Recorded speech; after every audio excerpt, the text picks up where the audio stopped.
I never imagined that the person I trusted the most would betray me in the most unimaginable way. I was 32 when the truth came crashing down on me. My sister, the one I grew up with, shared secrets and dreams, had committed the ultimate betrayal. It was a chilly autumn evening when I stumbled upon the truth. William, my then fiancé, had left his phone on the kitchen counter. A message popped up, glaring at me with its harsh reality. It was from my sister, a message that was clearly not meant for a brother-in-law. My heart sank as I read the words. "I miss you. Can't wait for our little family to be complete." Confronting William was a blur of tears and disbelief. Why her? Why my sister? I remember asking, voice trembling. William couldn't meet my eyes. "It just happened, I'm sorry. I never meant to hurt you," he muttered. The apology sounded hollow, a feeble attempt to mend a wound too deep. The pain was unbearable, but what came next was even worse. It was a confrontation I had dreaded, but I couldn't avoid. I went to my sister's house, my mind swirling with anger and hurt. The door opened and there she stood, her eyes betraying a flicker of guilt. "Is it true?" I asked, my voice barely a whisper. She sighed, looking down at her swollen belly. "Yes, it's true. I'm so sorry," she said, her voice laced with a remorse that did little to soothe my pain. "Sorry you destroy my life and all you can say is sorry." I couldn't contain the bitterness in my voice. She reached out but I recoiled. "Please understand, it wasn't planned. I never meant to fall for William." "But you did, and now your child. And you're carrying another one." "Cause child," I said, the reality sinking in. The conversation that followed was a blur of tears, excuses and apologies, none of which could undo the betrayal. I left her house with a heavy heart, knowing that our relationship could never be the same again. I have lost not just my fiancé, but my sister too. In that moment I made a decision. I would cut her out of my life completely. She had broken the sacred bond of sisterhood, and there was no turning back. The weeks following the revelation were the hardest of my life. The betrayal left a gaping hole in my heart, one that seemed impossible to heal. I was engulfed by a mixture of anger, sadness, and an overwhelming sense of loss. It wasn't just about losing William, it was the profound betrayal by my sister that cut the deepest. I remember the day I decided to cut ties. It was a decision that felt both heartbreaking and necessary. My family had gathered at our parents' house, a place that once felt like a sanctuary of warmth and love, now tainted by the betrayal. My mother approached me cautiously, her eyes filled with worry. "Honey, I know you're hurt, but she's still your sister. Maybe with time I cut her off." The bitterness evident in my voice. "No, Mom, there's no maybe here. She's not my sister anymore. Not after what she's done." My father, usually a man of few words, placed a comforting hand on my shoulder. "We understand your pain, but she's family. Family sticks together." I shook my head, tears burning in my eyes. "Family doesn't do what she did. She made her choice and now I'm making mine. I won't have her in my life anymore." My parents exchanged a sorrowful glance, the weight of my words hanging heavily in the air. I stood up, feeling the need to assert my decision further. "I expect everyone to respect my choice. I don't want to hear about her, I don't want to see her, and I certainly don't want her to be a part of my life in any way." My mother reached out, her voice trembling. "But she's your sister," I interrupted, a firm resolve in my tone. "She was my sister, she's nothing to me now." The room fell silent, the finale of my words settling like dust. I walked out of that room, knowing I had closed a significant chapter of my life. It was more painful for my family to witness this rift, but for me, it was a necessary step to move forward. As I drove away from the house that day, I felt a strange mix of relief and sorrow. I was leaving behind a part of my life, a part of who I was. But I knew deep down it was the only way to heal, to rebuild myself from the ashes of betrayal. 2 years had passed since the day I decided to sever ties with my sister. Life, as it tends to, moved on in its unpredictable rhythm, leading me to paths I never imagined I would tread. Among these was meeting James, the man who would eventually become my husband. James and I met at a mutual friend's party.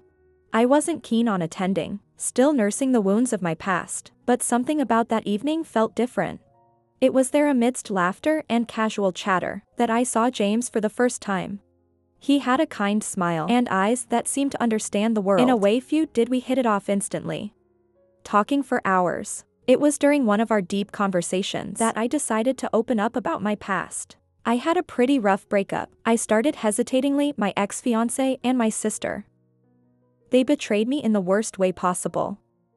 James listened intently, his expression one of understanding rather than pity. I know something about betrayal myself. He shared. My brother, believe it or not, had a habit of getting involved with my exes. I guess some siblings just don't understand boundaries. There was comfort in finding someone who understood the pain and complexity of such betrayals. Our shared experiences drew us closer, and before we knew it, we were inseparable. Our relationship blossomed into something beautiful and solid when James proposed. It was under a sky full of stars, at the very same spot where we had met. You brought light into my life in ways you can't imagine, he said, his voice filled with emotion.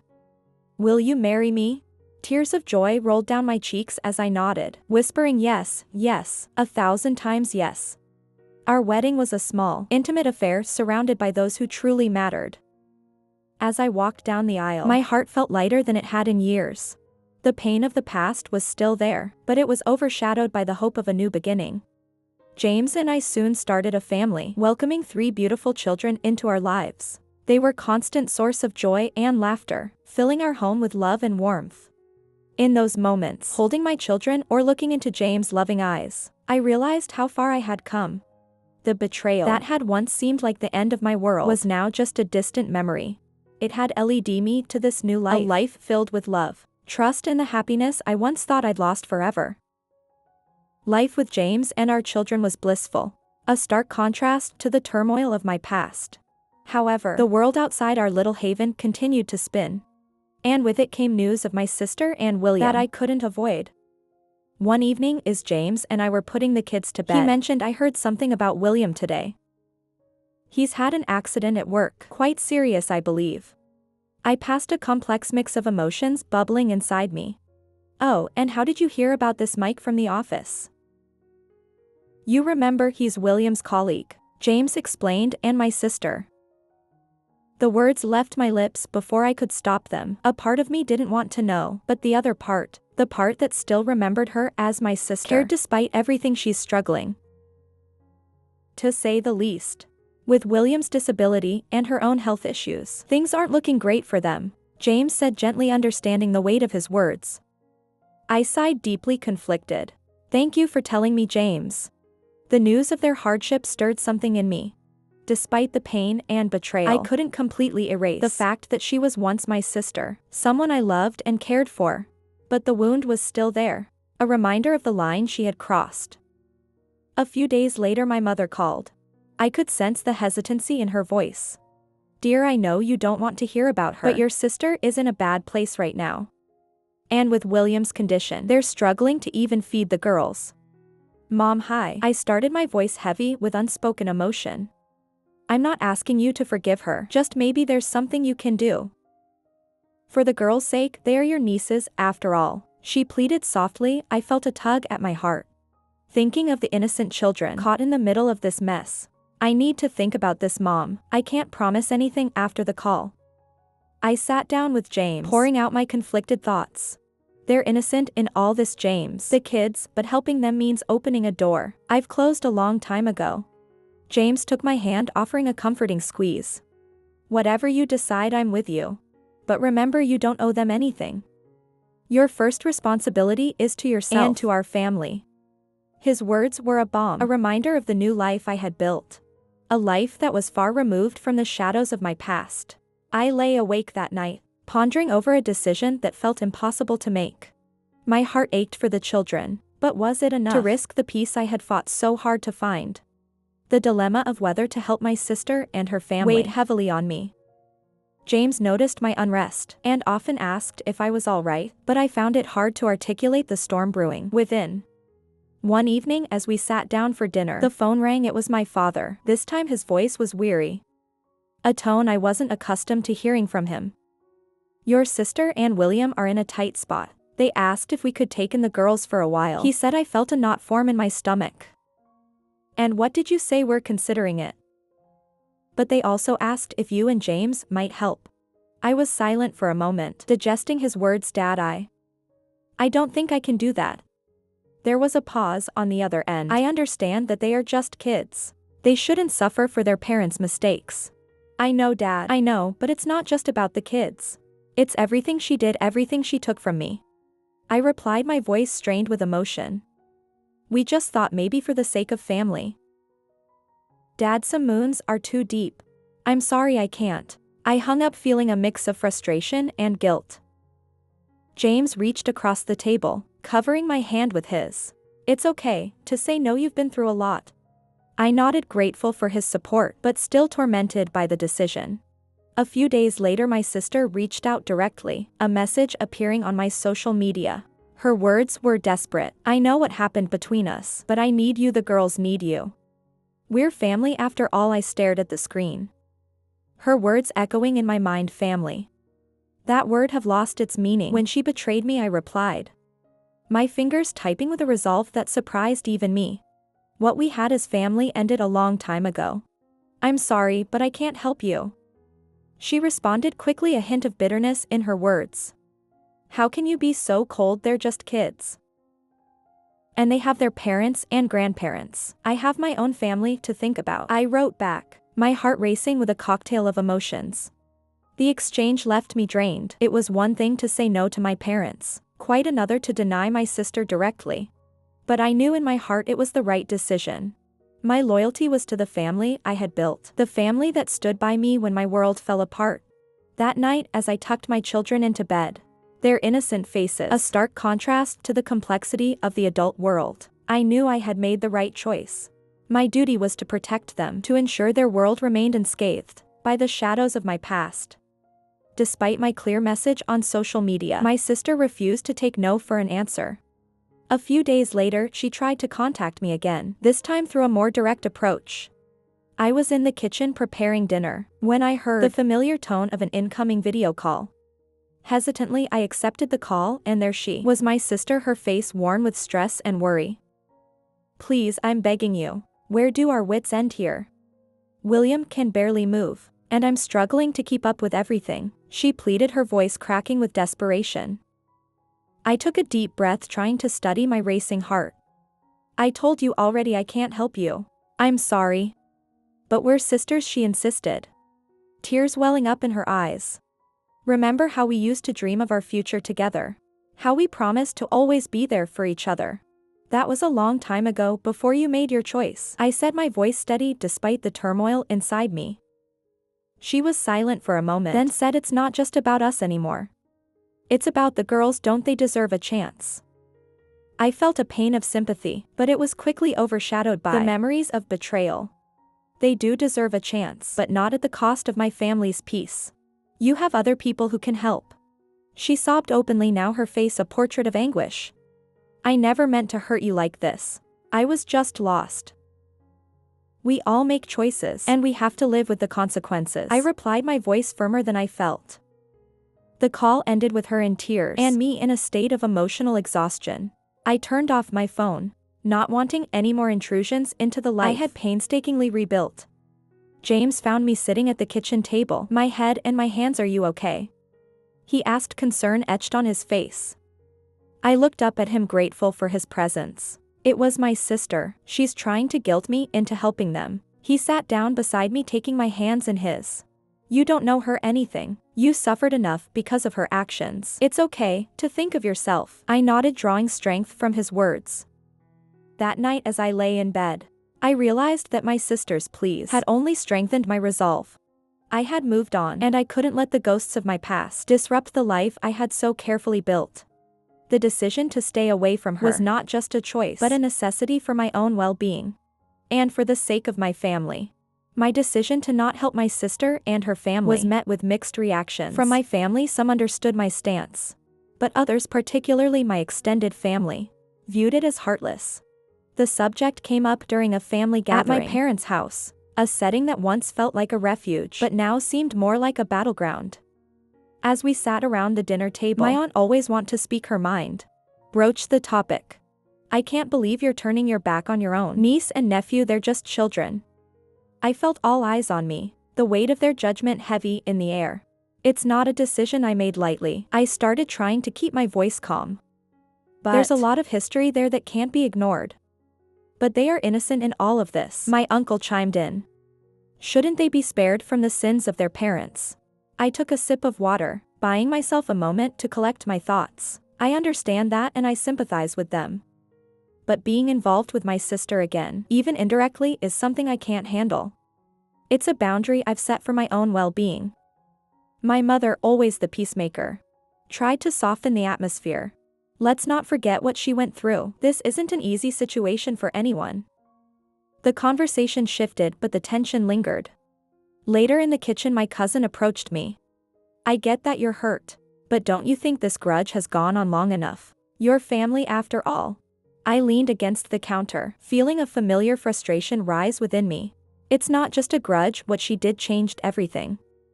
I've moved on, and I can't go back to that dark place again. My cousin shrugged, a clear sign of disagreement, and walked away. As James and I drove home that night, the silence in the car was a stark contrast to the cacophony of the family dinner. He finally broke the silence. Your family means well, but they don't fully understand what you went through. And that's okay, you don't have to justify your feelings. To anyone, his words were a balm, soothing the sting of the evening's events. I realized that family isn't just about blood relations. It's about who stands by you, understands your pain, and respects your decisions. James was my family, and with him, I have found a haven of understanding and acceptance. The backlash from my relatives was just noise compared to the symphony of support I had in him. The aftermath of the family gathering left me in a contemplative mood. I found solace in the nursery, watching my children sleep peacefully, unaware of the complexities of adult relationships. James joined me, wrapping his arm around my shoulder. You've been quiet since we got back, he observed softly. I sighed, leaning into his embrace. It's just everyone thinks I'm being unreasonable. But they don't understand how deep the hurt goes. James kissed the top of my head. They might never fully understand. And that's okay. You have every right to protect yourself and our family. His words were a reminder of the safe haven we had built together. Yet the family's words echoed in my mind, stirring a whirlpool of doubt and guilt. A few days later, I found myself at my parents' house, helping my mom with some chores. She seized a quiet moment to speak her mind. You know, your sister called me crying the other day, she said, her voice tinged with concern. I paused, the dishcloth in my hand momentarily. Still, Mom? She's really struggling, and those kids. My mom's voice trailed off, laden with unspoken pleas. I took a deep breath, steeling myself. I know it's hard, Mom, but I have to think about my mental health too. Being around her, even indirectly, would bring back a lot of pain. My mom reached out, touching my hand gently. I understand, dear. I just wish things were different. So do I, Mom. So do I whispered, feeling a familiar ache in my heart. That conversation with my mom stayed with me for days. It wasn't just about making a choice. It was about standing by it, even when it was questioned by those closest to me. One evening, while putting the kids to bed, my eldest asked, Mommy, why don't we ever see Auntie? Her question caught me off guard. Well, honey, sometimes people have disagreements, and it's better for them to stay apart. Like when I don't want to play with Tommy because he took my toy, something like that. I replied, tucking her in. Lying in bed later that night, I thought about my daughter's innocent question. My decision not only affected me, but also the perception of my children. It was a sobering thought. But I knew I had to stand my ground for the sake of my own well-being and for the healthy environment I wanted. For my children, they deserved a mother who was whole, not fragmented by the ghosts of her past. As days turned into weeks, the initial storm of family opinions gradually settled into a quiet but persistent hum in the background of our lives. Despite the support from James and the joy our children brought, there were moments when doubt crept in, whispering what ifs and could have beens. One such evening, while the kids were at a sleepover and James and I were enjoying a quiet dinner, he broached the subject that had been lingering in the air. You've been distant lately. Is it about your sister again? He asked, his eyes reflecting a mix of concern and understanding. I put down my fork, the truth spilling out. Part of me wonders if I'm being too harsh. But then I remember the pain, the betrayal, and I just can't bring myself to face her. Not even for the sake of her kids. James reached across the table, taking my hand. It's okay to have these feelings. You're human, but don't forget, you made this decision for valid reasons. Your peace of mind is important too. I nodded, grateful for his unwavering support. I know it's just hard when your own family questions your choices. We can't control what others think or feel, but we can control how we react and how we let it affect us in our family, he said gently. His words were gentle reminder of the strength I had found in myself and in our life together. The path I had chosen was not an easy one, but it was one that prioritized my healing and the well-being of the family James and I had built. A few days later, during a phone call with my dad, he hasn't mentioned my sister again. I just thought you should know. Your sister's been asking about you. She's worried despite everything, he said softly. I felt a twinge in my heart, but the resolve was still strong. Tell her I'm fine, Dad, but that's all, please. I don't want any more messages or updates. There was a brief silence before he replied, okay, I understand. I just hope one day things can be different. Maybe, Dad, but not now, not yet. I replied, a sense of finality in my voice. Hanging up the phone, I realized that while the past would always be a part of me, it did not define me. My choices, difficult as they were, have led me to a place of growth and newfound strength. I have learned to prioritize my own well-being and that of my immediate family. Though the future was uncertain and the path to forgiveness unclear, I found comfort in the love and stability that surrounded me. Now, months have passed since I last heard from my sister. Life with James and our children continue to be a source of joy and stability. Yet the echoes of the past still resonated, a reminder of the journey I had been on. One sunny afternoon, while watching the kids play in the backyard, James joined me with 2 cups of coffee. He handed me one and smiled. You seem more at peace these days. I took a sip, feeling the warmth of the coffee and his presence. It's been a journey, but I think I'm finally learning to let go of the past. That's good to hear. No matter what, I'm proud of how you've handled everything, he said, his eyes full of admiration. I leaned against him, grateful for his unwavering support. Thanks, James. I couldn't have done it without you. As we sat in comfortable silence, I reflected on the changes within me. The bitterness and pain had faded, replaced by a sense of acceptance and inner peace. It wasn't about forgetting the past, but about choosing not to let it control my present and future. Later that week, while sorting through some old boxes, I came across a photo of my sister and me in our younger days for the first time in a long while. I looked at it without the sting of betrayal. Instead, there was a recognition of the bond we once shared, and an acknowledgement of the separate paths we had taken. That evening, as James and I put the kids to bed, our youngest asked, Mommy, do you have a sister? I paused, tucking her in. Yes, honey. I do, but sometimes even with family, people grow apart. Will you ever see her again?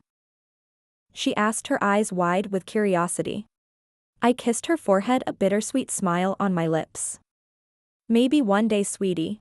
But for now we have our own happy little family, and that's what matters. As I turned off the lights, I realized how far I had come.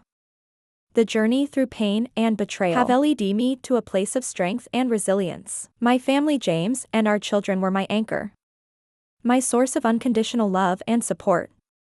Lying in bed that night, I felt a sense of closure. The chapter of my life involving my sister would always be a part of my story, but it no longer defined me. I had moved forward, not just moved on. And in doing so, I have found a deeper understanding of myself and what truly mattered in life. My heart was at peace, knowing that the future held promise and hope, and I was ready to embrace whatever came next, with my loving family by my side.